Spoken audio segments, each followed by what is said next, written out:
Welcome to Học tiếng Anh với Joseph, where we build vocabulary and practice pronunciation.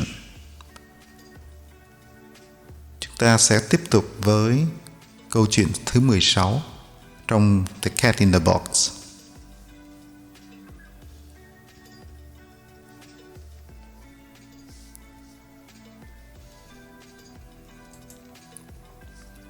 Steaming ahead. There is no clear distinction between experiment and invention. Inventors have to experiment to find out what works, and experimenters often have to be inventors. As the example of the development of the vacuum pump for use in scientific investigation highlights. Although this book concentrates on the more obviously experimental end of this spectrum, there is one beautiful example of this synergy between experiment and invention that is so important historically that it simply cannot be overlooked.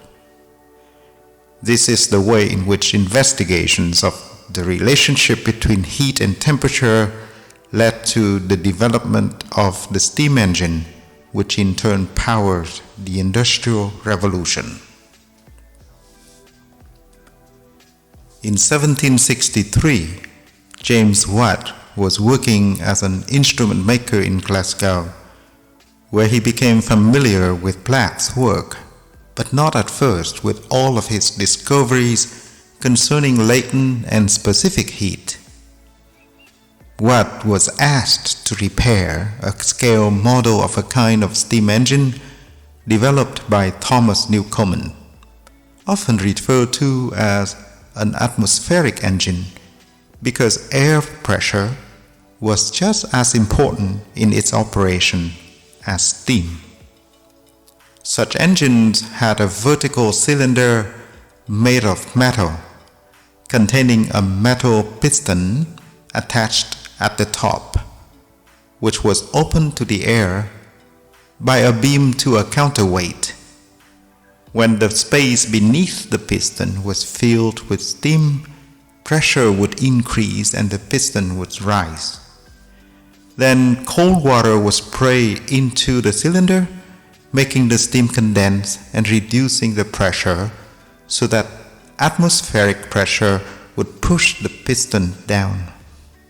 By repeating this process over and over again, the resulting rocking motion of the beam could be used to drive a pump sucking water out of a mine.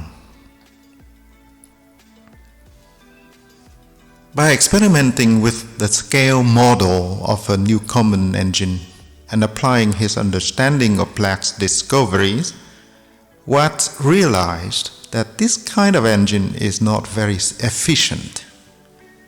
On every stroke of the engine, the whole cylinder and piston combination has to be heated up to more than a boiling point of water in order to allow it to fill with steam. Then it has to be cooled sufficiently for the steam to condense, even though the steam itself, as he later appreciated, gives up latent heat as it condenses. The heat required to raise the temperature of the cylinder and piston was thrown away with every stroke of the engine.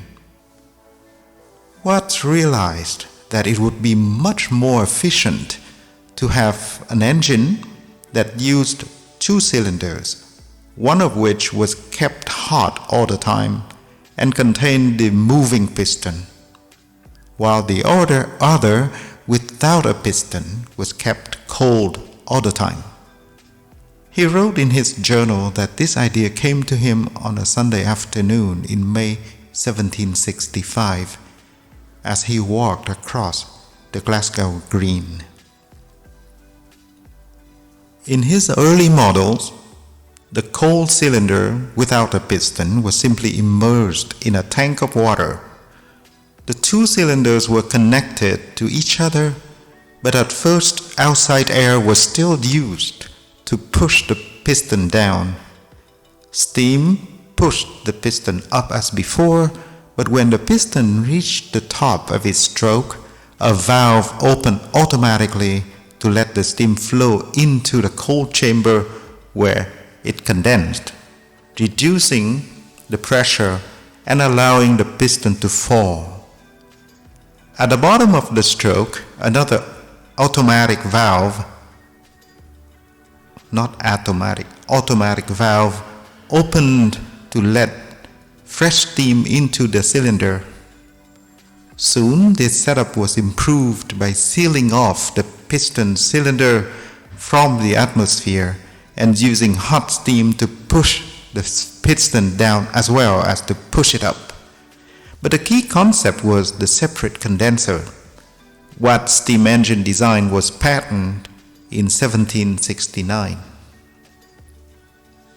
Because Black had not published all of his discoveries, and Watt had a fairly lowly position in Glasgow, at first Watt did not know about Black's work on latent heat and independently made the same discovery. Specifically, in one series of experiments, he noticed that when 1 part of boiling water is added to 30 parts of cold water, the rise in temperature of the cold water can hardly be measured. However, when the equivalent amount of steam at the temperature of boiling water is bubbled through the cold water, it can raise the temperature of the water to boiling point. This discovery by Watt led to discussions with Black, and Black's understanding of heat helped Watt to make improvements to his steam engine design. Black even helped to fund the development of Watt's idea into a practical machine, but it was in partnership with the venture capitalist Matthew Boulton in 1770s that Watt developed the engine that drove the Industrial Revolution. Watt went on to apply science in many other areas of practical importance, including developing a process for bleaching cloth and a successful early method for copying handwritten letters, a forerunner of the photocopier. In all of his work, he provided the archetypal example of an experimenter, inventor, blurring the line between pure science and practical science. As Humphrey Davy wrote of him, those who consider James Watt only as a great practical mechanic form a very erroneous idea of his character. He was equally distinguished as a natural philosopher and a chemist, and his inventions demonstrate his profound knowledge of those sciences and that peculiar characteristic of genius, the union of them for practical application.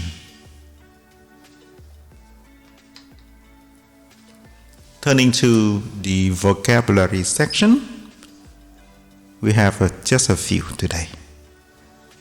Spectrum. Spectrum, like strata, stratum. Atmosphere, atmospheric. Atmosphere, atmospheric. Cylinder, cylinder. Bleach, bleaching. Bleach, bleaching. Handwritten letters. Handwritten letters. Handwritten letters. Archetypal example. Archetypal example.